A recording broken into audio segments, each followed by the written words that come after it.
and welcome, I'm your Code Mickey, and here let's learn the absolute basics about programming. So how code is executed line by line, how the whole thing is case sensitive, we're going to learn about matching parentheses, curly braces, and a bunch more. This is actually a lecture taken from my complete C# course. This is a 12-hour course covering everything about C#, everything from beginner to intermediate to advanced. There's a free 12-hour video over here on YouTube, or if you want to go deeper, if so, you can pick up the premium version, which includes a bunch of bonuses, the main one being a companion project.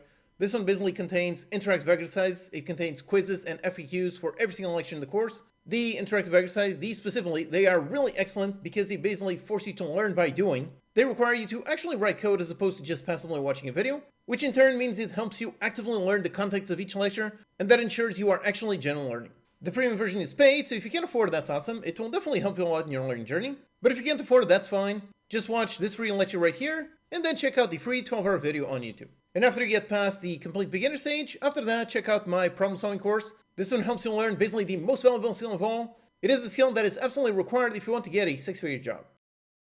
Hello and welcome, I'm your Code Monkey. In this lecture, we're going to learn the absolute basics of programming. So how the computer executes code, how code is case sensitive, matching parentheses, and a bunch more. Okay, so in the Getting Started lecture, we built this default console app project. Here we have a bunch of code. Again, I will explain all of this in detail in a little bit. This one over here is a comment, and here we've got something running a function in order to print some text onto the console. We can run this code, so again, we can go up here or press F5, and yep, it runs the console, and right away it does say our message. Now, the first thing to learn is how the code actually runs, and that is how the code runs from top to bottom. Meaning, if we have 4 instructions, it is going to first run this line of code, then it's going to run this line of code, then this one, and finally this one. It is always going to execute one after the other, always from top to bottom. Now, later on, when we learn more about functions, we will see how the code execution jumps a little bit, but in the end, it's really all just sequentially running from one to the other, from top to bottom. So up here, if I copy this line and I run this function twice, and on the second time I say something else, again, code runs from top to bottom, so it is going to first execute this one and print this line onto the console, and then it's going to execute this one. And if it is exactly like that. Also, one very important thing is in C#, the end of an instruction is denoted by a semicolon. If we do not have it, if I erase this, then the code basically assumes that the instruction is not over. Another thing is how new lines don't really matter to the compiler. So I can add a bunch of new lines and then a semicolon, and now this is perfectly valid code. All same thing when accessing a function. So over here I can add a ton of new lines. Right after the dot I can add a ton of new lines. Now you can't add it in the middle of something, like in the middle of this function name. If I split it, then it does cause an error. But otherwise, new lines generally do not matter. In terms of running the code, all that really matters is the semicolon. That is what actually defines the end of an instruction. A lot of beginners make the mistake of forgetting about that. They usually forget about the semicolon and they get a whole bunch of errors. Which, by the way, if you see a red squiggly line and you just put the mouse over it, it won't tell you the error. In this case, the error is simple, and our helper function actually helps us see what the error is. So in here, there's just an expected semicolon. If we add it, everything's fine. So if you find any strange issues, always make sure to remember that you need a semicolon in order to end an instruction. And also, speaking of things that don't matter, so new lines generally don't matter. Another thing that does not matter is indentation. So right now I can indent this line just like this, and it's going to run, and I can have another one indented a bunch more. So I can have code written like this, and if I run it, yep, everything still runs exactly the same. If you've done some Python programming, then in that language indentation does matter, but over here in C# it does not. This is perfectly valid code. Although of course, bad indentation like this one can make the code hard to read, so even though technically it does not matter for the compiler, it definitely matters to you in order to make the code easy to read, so always make sure you indent your code properly. Another extremely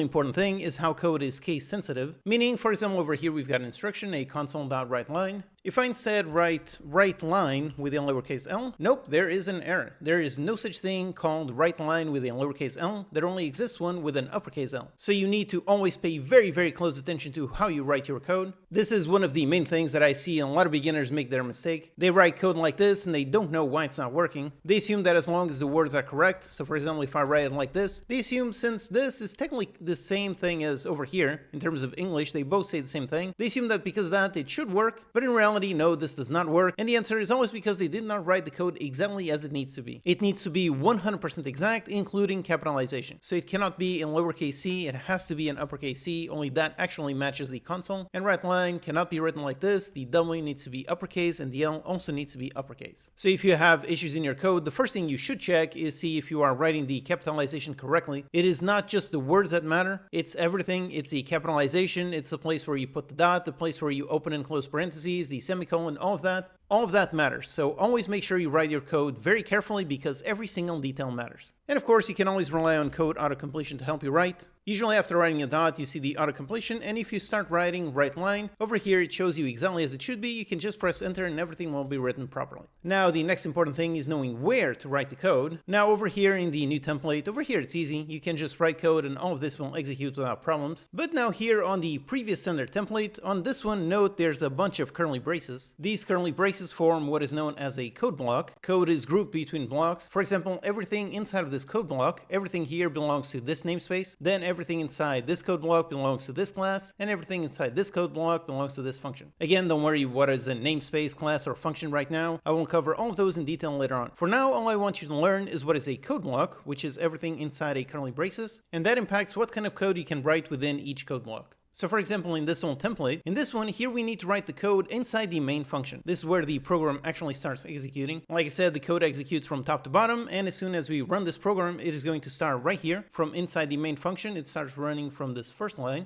If we run just like this, if there you go, it still works, says exactly the same thing. However, if I take this code and I remove it from the function, and let's say I paste it just over here, so just inside the class code block, if I do, then obviously I get a whole bunch of errors. This is because we are writing code inside a class block, and inside a class block you cannot execute a normal instruction. You can only define fields, functions, and so on. Now in this case the error isn't very helpful, so really just remember where you are writing your code. If you're writing a regular instruction that you want to execute, then chances are you want to write it inside a function. In this case, chances are you want to write it inside the main function. So always keep this in mind. Like I said, it's very important how you actually write your code, but it's also extremely important where you write it. If you're writing code inside of this old template, then make sure to not write the code out here or directly inside namespace or directly inside the class. If you're writing some kind of regular instruction, make sure you write it inside main. Although in the beginning portion of this course, we're really just going to be writing our code in the simpler, newer template just to avoid any confusion. Over here, we have no curly braces, so there's no issues like that. We can just write all of our instructions over here sequentially and everything will execute once again, top to bottom. And finally, very important is to always make sure you have matching opening and closing symbols. That refers to, for example, code blocks. Every opening curly brace needs to have an ending one, and same thing over here for parentheses. Every time there's one beginning, there has to be a matching ending one. If I go ahead and I erase one of these, like for example over here, opening namespace, we've got 1, then inside the class we've got 2, and inside the main we've got 3, and over here we have 3 closing ones. But if I get rid of one of these, if there you go, now we have an error, and this one is a nice helpful error, so it tells us that one more is expected. So always double check that you have the exact same number of both opening and closing braces and parentheses. Over here, same thing. If I erase one of these parentheses, yep, that's also an error because we did not finish the parentheses that are calling the function. So always make sure the same number of matching opening and closing. If you put the cursor inside of it, it should highlight the opening and the closing braces. So if I put the cursor here, it highlights both those. If I put it here, it highlights both those, and so on. And in general, whenever you make some sort of error, like let's say you forgot to write that, you forgot to terminate the instruction, you see the red squiggly line. So always remember you can place your mouse over it and it gives you a bit more information. Sometimes the error is super helpful like this one, but sometimes it might be a little bit more confusing. So also remember you can refer back to the common errors lecture to see some common issues. Or of course, remember you can always post questions in the comments and I'll do my best to help. Okay, so here we'll learn how code executes from top to bottom. We'll learn how it's extremely important that code is case sensitive and you should always double check that you wrote the code exactly as it should be. And we'll learn what is a code block and where we should write code, as well as the importance on making sure we always have a matching number of opening and closing symbols. Now with this basic knowledge, we are now ready to learn one of the basic building blocks of programming, which are variables. So let's learn that in the next lecture.